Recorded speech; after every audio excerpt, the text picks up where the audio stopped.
여러분 안녕하십니까? 저는 뇌노화와 시니어 운동의학을 전문으로 진료해온 신경노화의학과 전문의 최도윤입니다. 저는 대학병원에서 오랫동안 시니어 분들의 뇌 기능과 운동 반응을 연구해 왔고, 지금까지 30년 넘게 노화로 어려움을 겪는 분들을 진료해 왔습니다. 오늘 이야기는 조금 충격적일 수 있습니다. 왜냐하면 제가 진료실에서 매일 마주하는 장면 때문입니다. 어떤 분은 매일 운동을 하십니다. 걷고 뛰고 땀을 흘리는데도 몸은 변하지 않습니다. 오히려 더 피곤해지고 잠도 더 설치고 기억력은 조금씩 흐려집니다. 그런데 또 어떤 분은 운동이라고는 하루에 몇 분 걷는 정도뿐인데도 혈압이 안정되고 아침에 머리가 맑고 나이보다 10년은 젊어 보입니다.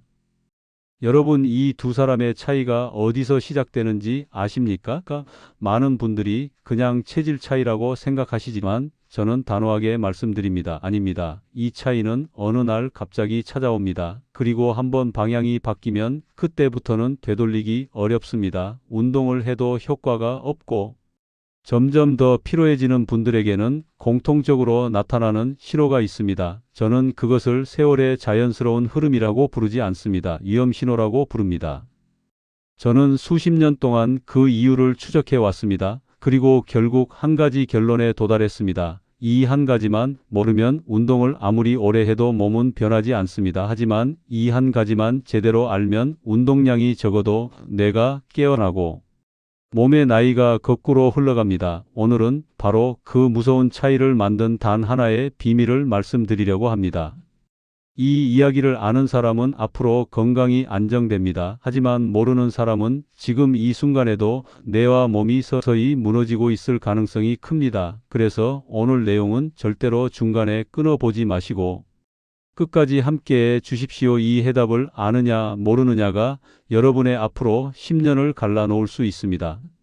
영상이 도움이 되신다면 구독과 좋아요도 부탁드립니다. 여러분의 참여가 앞으로 더 중요한 정보들을 빠르게 전달하는 데 큰 힘이 됩니다. 제가 오늘 이 말씀을 드리는 이유는 단순히 겁을 드리기 위해서가 아닙니다. 저는 실제로 운동을 오래 해왔는데도 몸이 조금도 좋아지지 않는 분들을 수없이 보아왔습니다. 그런데 더 무서운 것은 그분들 대부분이 자신이 왜 변하지 않는지조차 모른 채 계속 시간을 흘려보낸다는 사실입니다. 저는 그 시간을 병원에서 지켜보는 내내 늘 이런 생각을 했습니다. 이분들이 운동을 하는 방식이 혹시 뇌를 전혀 깨우지 못하고 있는 것은 아닐까 하는 생각이었습니다. 김현수 어르신의 이야기를 다시 떠올려 봅니다. 이분은 매일 같은 시간에 일어나 정확히 같은 루틴으로 조깅을 시작하셨습니다. 스스로도 노력한다고 느끼셨고 주변에서도 성실한 분이라고 인정했습니다. 그런데 진료실에서 검사 결과를 설명드리면 항상 이런 반응이 돌아왔습니다. 선생님, 저는 운동을 이렇게 하는데 왜 저는 달라지지 않습니까? 저는 그 질문이 참 마음에 걸렸습니다. 왜냐하면 운동이라는 것은 누구에게나 같은 효과를 주는 것이 아니라는 사실을 저는 너무 잘 알고 있기 때문입니다. 저는 그분의 뇌 기능 검사와 혈액 검사를 여러 번 반복해 확인했습니다. 그런데 결과는 늘 비슷했습니다. 몸은 움직이는데 뇌는 전혀 깨어나지 않는 상태였습니다. 이 말이 무슨 뜻이냐면 외형적으로는 운동을 하고 있지만 정작 필요한 곳에서 변화가 일어나지 않는 것입니다.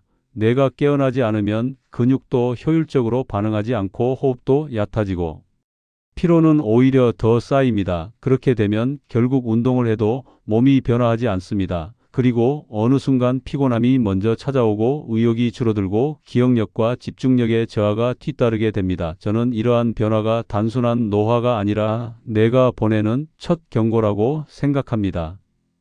반면 박영희 어르신의 경우는 정반대였습니다. 특별한 운동을 하지 않아도 뇌 기능이 일정하게 높고 BDNF라는 뇌 성장 인자가 안정적으로 유지되고 있었습니다. 저는 처음에 이것이 우연일 거라고 생각했습니다. 그런데 여러 해의 데이터가 쌓이고 보니 이것이 단순한 운이나 체질의 문제가 아니라는 것이 명확해졌습니다. 이분은 운동을 오래 하시는 것이 아니라 짧게라도 뇌를 깨어나게 하는 방식의 움직임을 반복하고 있었습니다. 저는 이 차이가 두 사람의 삶을 완전히 갈라놓는다는 사실을 오랜 시간 확인해 왔습니다.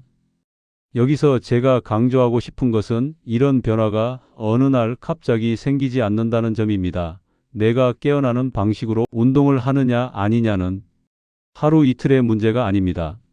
몇 달, 몇 년에 걸쳐 서서히 방향을 바꾸고 결국 어느 순간 크게 드러나게 됩니다. 그래서 저는 늘 환자분들에게 이렇게 말씀드립니다. 지금 당장 몸이 변하지 않는다고 해서 그대로 두면 안 됩니다. 그 원인을 알지 못한 채 운동을 반복하는 것은 시간을 잃는 것이고 경우에 따라서는 내가 더 빠르게 노화하는 결과를 부를 수도 있습니다. 제가 진료를 하며 수백 명의 사례를 분석하면서 공통적으로 발견한 사실은 이것입니다. 운동의 효과를 결정하는 것은 운동 시간도 아니고 운동의 강도도 아닙니다. 바로 내가 활성화되는 방식인지 아닌지 그것이 전부였습니다. 어떤 분은 일주일에 3번만 가볍게 움직여도 내가 반응했고 몸이 변화했습니다. 반대로 어떤 분은 하루 1시간씩 헬스장에서 운동을 해도 내가 전혀 활성화되지 않았습니다. 이 두 사람의 미래는 완전히 다르게 흘러갑니다.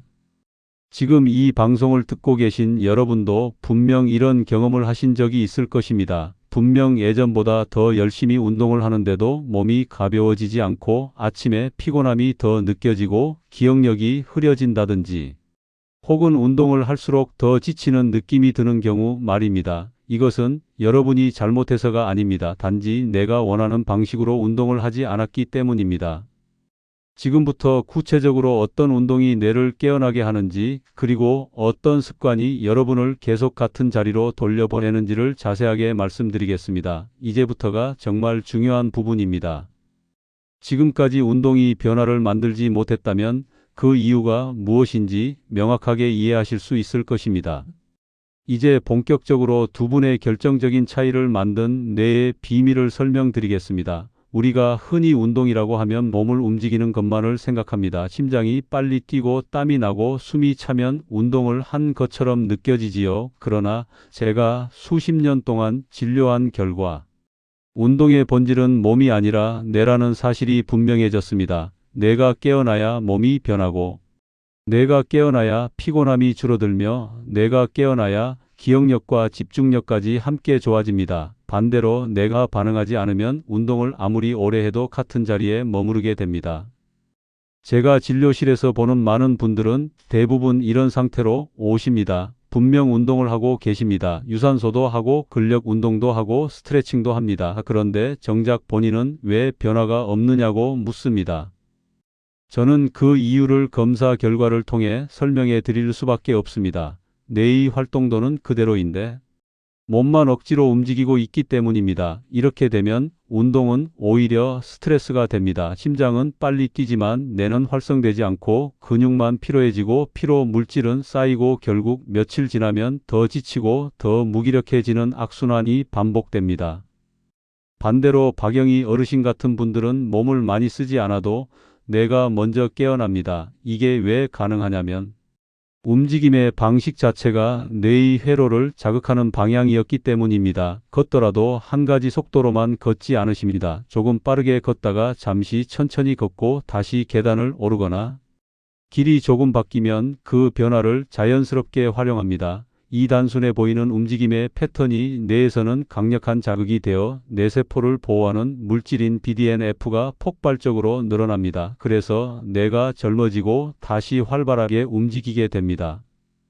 여러분 혹시 이런 경험 있으실 겁니다. 같은 걷기라도 어떤 날은 머리가 맑아지고 어떤 날은 이상하게 더 피곤해지는 날 말입니다. 이것 역시 뇌가 얼마나 깨어났느냐에 따라 달라지는 현상입니다. 숨을 깊게 들이마시며 야외에서 걷는 날에는 뇌가 산소를 충분히 공급받고 활성화됩니다. 반대로 밀폐된 공간이나 공기질이 좋지 않은 곳에서 움직이면 뇌는 금세 무거워지고 집중력은 떨어집니다. 이런 차이가 오래 누적되면 결과는 크게 갈라집니다. 특히 저는 많은 분들이 운동을 할 때 가장 많이 놓치는 부분이 바로 호흡과 환경이라는 사실을 강조하고 싶습니다. 지하주차장이나 밀폐된 실내에서 운동을 하면 이산화탄소 농도가 높아지고 뇌는 즉시 기능을 낮춥니다. 이렇게 되면 아무리 땀을 흘리고 열심히 해도 뇌는 반응하지 않습니다. 오히려 더 피곤하고 더 지치게 됩니다. 그래서 저는 늘 이렇게 말씀드립니다. 운동의 효과는 장소에서 절반이 결정됩니다. 숨을 어떻게 쉬느냐에서 나머지 절반이 결정됩니다. 이 두 가지만 잘못 선택해도 운동은 전혀 효과를 내지 못하고 몸에 에너지를 소모하는 일로 끝나 버립니다. 또 하나 중요한 점은 하체입니다. 인간은 나이가 들수록 하체가 체력을 결정하는 핵심이 됩니다. 하체 근육이 약해지면 걷는 양이 줄어들고 이 줄어든 걷기 양은 곧바로 뇌 활동 감소로 이어집니다. 저는 수없이 많은 시니어 분들에게서 이 패턴을 보아왔습니다. 하체가 약해지면 몸이 덜 움직이고 덜 움직이면 뇌가 잠들어 버리고 뇌가 잠들면 기력이 급격히 떨어지는 이 흐름은 몇 개월 만에도 나타날 수 있습니다. 그래서 저는 반드시 하체 중심의 움직임을 추가하시라고 강조드립니다. 저는 진료실에서 이런 설명을 드릴 때면 많은 분들이 고개를 끄덕이면서도 이런 질문을 하십니다. 선생님, 그런데 저는 운동을 지속하기가 너무 어렵습니다. 하고 싶은 마음은 있는데 오래가지 않습니다. 저는 그때 이렇게 말씀드립니다. 그것은 의지의 문제가 아닙니다. 내가 원하는 운동이 아니기 때문입니다. 뇌는 복잡한 운동을 싫어합니다. 힘든 운동도 오래 하지 못합니다. 내가 좋아하는 것은 단순하고 반복적이면서도 약간의 변화를 가진 움직임입니다. 박영희 어르신이 바로 그렇게 하고 계셨습니다. 억지로 운동을 한 것이 아니라 몸이 자연스럽게 움직이도록 만든 것입니다. 여러분도 분명 느끼셨을 것입니다. 어떤 운동은 시작하기도 전에 귀찮고 어떤 운동은 의외로 힘이 덜 들고 더 오래 지속되기도 합니다. 이것 역시 내가 선택하는 방식입니다. 내가 편안하게 느끼는 운동은 습관이 되고 습관이 되면 오래 갑니다. 그런데 뇌가 스트레스로 느끼는 운동은 몸이 기억합니다. 그리고 다음번에 그 운동을 피하려고 합니다. 이런 원리를 모르고 운동을 시작하면 몇 주 만에 포기하게 됩니다. 그리고 또다시 몸은 예전 상태로 돌아가고 피로만 쌓이게 됩니다. 그래서 저는 지금부터 뇌를 깨어나게 하는 실제적인 운동 방식 그리고 여러분의 나이에 맞는 최적의 운동 흐름을 아주 구체적으로 말씀드리겠습니다. 지금까지 막연했던 운동이 앞으로는 정확한 방향을 가지게 될 것입니다. 먼저 뇌를 깨어나게 만드는 실제적인 운동 방식에 대해 말씀드리겠습니다. 저는 수많은 환자분들의 사례를 기록하며 하나의 공통점을 발견했습니다. 뇌는 긴 시간의 운동보다 짧고 선명한 자극을 더 강하게 기억한다는 사실입니다. 특히 BDNF라는 뇌 성장 인자는 운동 직후 짧은 순간에 가장 많이 증가합니다. 그래서 같은 1시간 운동을 해도 어떻게 움직이느냐에 따라 뇌가 반응하는 정도는 10배, 20배까지도 차이가 날 수 있습니다. 이것이 바로 운동을 많이 해도 변화가 없는 분들과 운동을 조금만 해도 젊어지는 분들의 차이를 만들어냅니다. 예를 하나 들어보겠습니다.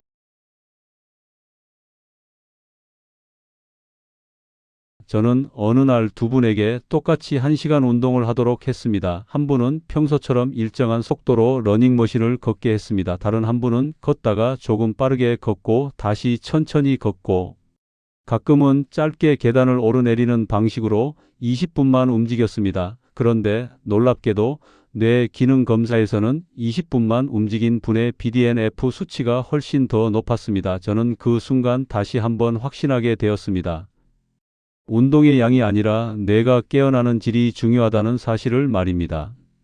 특히 짧은 속도 변화를 주는 인터벌 형식의 움직임은 뇌를 아주 강하게 깨웁니다. 인간의 뇌는 예측 가능한 반복에는 금방 익숙해지고 반응을 줄입니다. 그런데 속도가 바뀌거나 경사가 달라지면 뇌는 즉시 회로를 다시 정비하고 더 많은 산소와 에너지를 필요로 합니다. 이 순간 BDNF가 폭발적으로 분비되고 그 영향으로 기억력과 집중력은 물론 감정 안정에도 긍정적인 변화가 생깁니다. 그래서 저는 많은 환자분들에게 길게 운동하지 말고 짧고 선명하게 움직이라고 조언드립니다.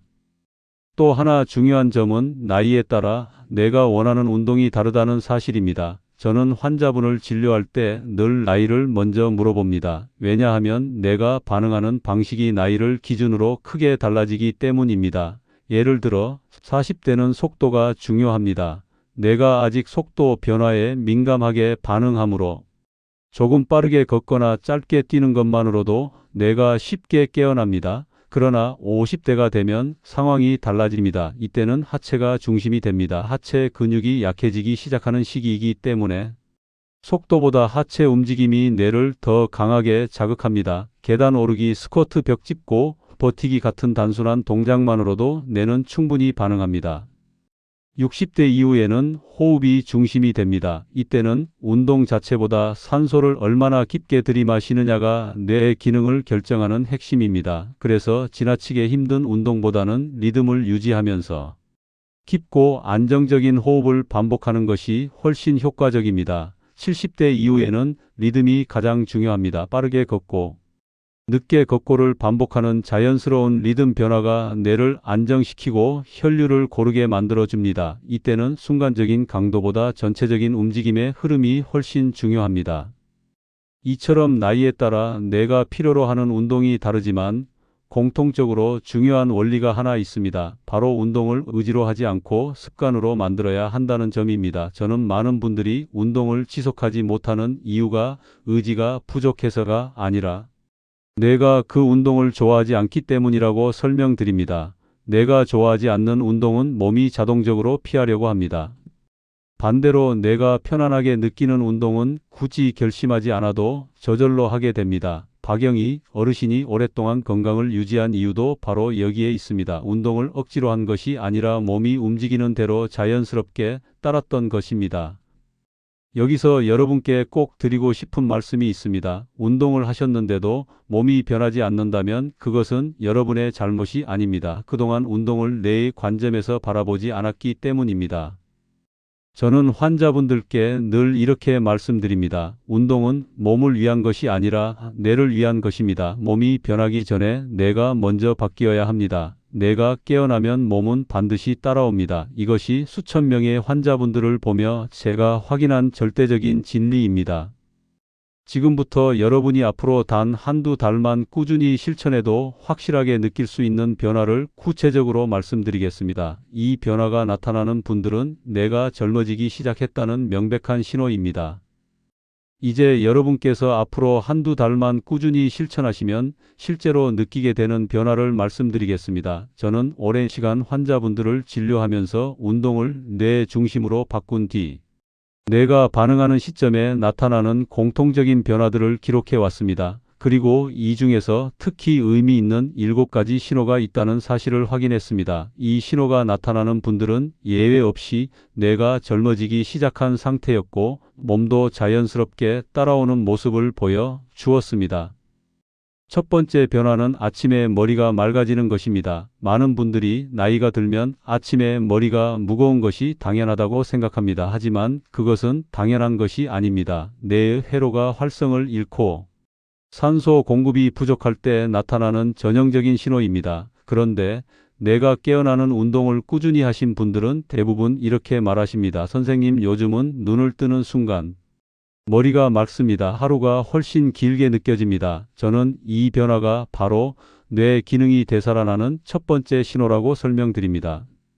두 번째는 이유 없는 짜증이 줄어드는 것입니다. 나이가 들면 짜증이 늘고 감정 기복이 심해지는 것이 자연스러운 노화라고 생각하는 분들이 많습니다. 그러나 이것 역시 뇌 기능 저하의 신호일 뿐입니다.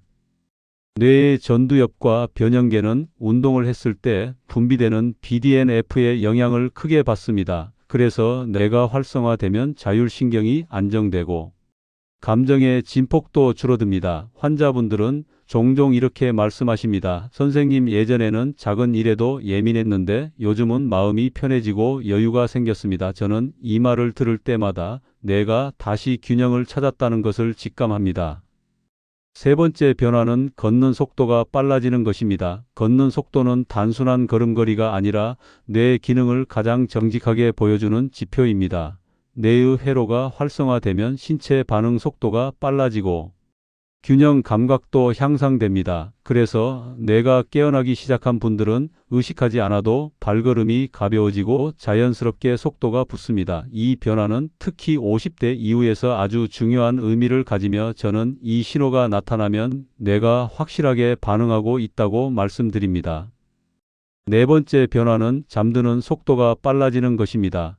내가 과로한 상태에서는 선잠을 자고 깊은 잠에 들기까지 한참 시간이 걸립니다. 그런데 뇌 기능이 회복되면 불필요한 신경 흥분이 줄어들고 수면 회로가 안정됩니다. 그래서 침대에 눕고 몇 분 지나지 않아 자연스럽게 잠이 드는 모습을 보이게 됩니다. 저는 이 변화를 매우 중요하게 여기는데 그 이유는 수면이 다시 안정되기 시작하면 뇌 회복 속도가 더 빠르게 올라오기 때문입니다. 다섯 번째는 혈압이 안정되는 변화입니다. 많은 환자분들이 이렇게 말씀하십니다. 저는 운동을 하는데 왜 혈압이 안정되지 않을까요? 그 이유는 운동이 몸만 자극했기 때문입니다. 혈압은 뇌의 조절 능력이 크게 관여합니다. 뇌가 안정되면 교감신경과 부교감신경의 균형이 맞춰지며 혈압의 변동폭이 줄어듭니다. 그래서 뇌 중심의 운동을 실천하신 분들은 길지 않은 시간 안에 혈압이 자연스럽게 안정되는 모습을 보여줍니다. 여섯 번째 변화는 기억력의 향상입니다. 많은 분들은 기억력이 좋아지는 것을 단순한 기분이나 우연으로 생각합니다. 하지만 BDNF가 증가할 때 가장 먼저 회복되는 영역이 바로 해마입니다. 이 부위는 새로운 정보를 저장하고 꺼내는 역할을 하는데 뇌가 젊어지기 시작하면 이 기능이 다시 살아납니다. 그래서 사람 얼굴이 더 잘 기억나고 약속이 잘 떠오르며 하는 일이 술술 정리되기 시작합니다. 저는 이 변화가 나타나는 분들을 볼 때마다 뇌세포가 다시 자라고 있다는 증거로 설명드립니다. 마지막 일곱 번째 변화는 만성 통증이 줄어드는 것입니다. 허리 통증, 무릎 통증, 어깨 뻣뻣함 같은 증상은 대개 몸의 문제로만 생각합니다. 하지만 실제로는 뇌의 통증, 조절 기능이 무너졌을 때 더 심해집니다. 뇌가 활성되면 통증 신호를 정리하는 능력이 회복되며 동작도 부드러워집니다. 그래서 운동량이 많은 분보다 뇌를 중심으로 움직인 분들이 통증 회복 속도가 훨씬 빠릅니다. 이 일곱 가지 변화 중 세 가지만 나타나도 뇌가 확실하게 젊어졌다는 뜻입니다. 저는 이 변화를 확인한 환자분들께 이렇게 말씀드립니다. 이제 몸은 반드시 따라옵니다. 뇌가 깨어났기 때문입니다. 이제부터 운동을 계속하지 못하는 사람들의 공통적인 이유와 뇌가 자동으로 운동하게 만드는 방법을 설명드리겠습니다. 이 부분을 이해하시면 운동이 더 이상 의지가 필요한 일이 아니라 습관으로 자리 잡게 됩니다. 왜 어떤 분들은 운동을 오래 하지 못하고 결국 중단하게 되는지, 그리고 반대로 어떤 분들은 특별한 결심 없이도 평생 운동을 이어가는지 그 근본적인 이유를 설명드리겠습니다. 많은 분들이 의지가 약해서 운동을 못한다고 생각하시지만 저는 전혀 다르게 봅니다. 의지는 오래가지 않습니다. 그리고 뇌는 의지로 억지로 하는 일을 무엇보다 싫어합니다. 저는 운동을 지속하지 못하는 분들을 오랫동안 관찰하면서 공통된 원인을 확인했습니다. 그것은 운동이 본인에게 맞지 않는 방식이었다는 점입니다. 뇌가 좋아하지 않는 운동은 시작하는 순간부터 이미 무겁습니다. 호흡이 불편하고 근육은 긴장하고 몸은 위험 신호를 느낍니다. 그러면 운동 후에도 피로가 더해지고 다음날 다시 시작하기가 어려워집니다. 이렇게 뇌는 그 운동을 피해야 한다고 판단합니다. 그래서 아무리 결심을 해도 며칠 지나면 다시 원래 자리로 돌아가게 됩니다. 이것은 잘못이 아니라 자연스러운 뇌의 반응입니다.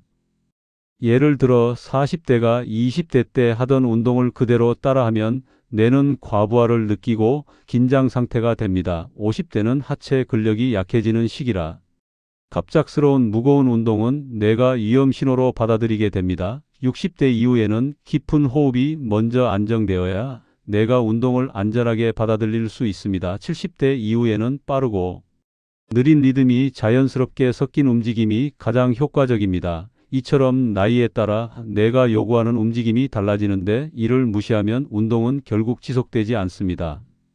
그렇다면 운동을 평생 꾸준히 이어가는 분들은 무엇이 다를까요? 저는 이분들에게 아주 뚜렷한 공통점을 발견했습니다. 바로 무의식의 설계입니다. 이분들은 운동을 해야 한다고 억지로 생각하지 않습니다. 몸이 자연스럽게 움직이고 뇌가 그 움직임을 편안하게 받아들입니다. 그래서 바쁜 날에도 짧게라도 걷고 날씨가 조금 나빠도 움직임을 놓치지 않습니다. 이것은 의지의 힘이 아니라 내가 이미 그 운동을 삶의 일부로 채택했기 때문에 가능한 일입니다.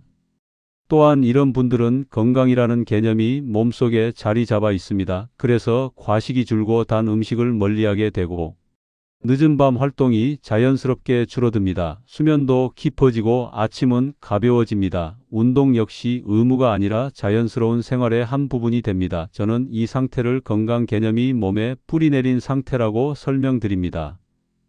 김현수 어르신과 박영희 어르신의 차이도 결국 여기에서 비롯되었습니다. 한 분은 몸만 생각하며 운동을 해오셨고 다른 한 분은 내가 편안하게 느끼는 방식을 자연스럽게 실천하셨습니다. 그래서 시간이 흐를수록 한 분은 더 지치고 한 분은 더 젊어졌습니다. 내가 깨어난 분의 삶은 완전히 다른 방향으로 흐릅니다. 운동이 습관이 되고 건강이 그 뒤를 따릅니다. 저는 마지막으로 환자분들께 항상 이렇게 말씀드립니다. 건강하게 사는 사람은 운동을 많이 하는 사람이 아니라 내가 원하는 방식으로 운동하는 사람입니다. 이 한 가지를 깨닫는 순간 운동의 결과는 완전히 달라집니다. 그리고 내가 먼저 바뀌면 몸은 반드시 따라옵니다. 이 원리를 이해하시면 앞으로의 운동은 여러분을 소모시키는 일이 아니라 되살려주는 일이 될 것입니다.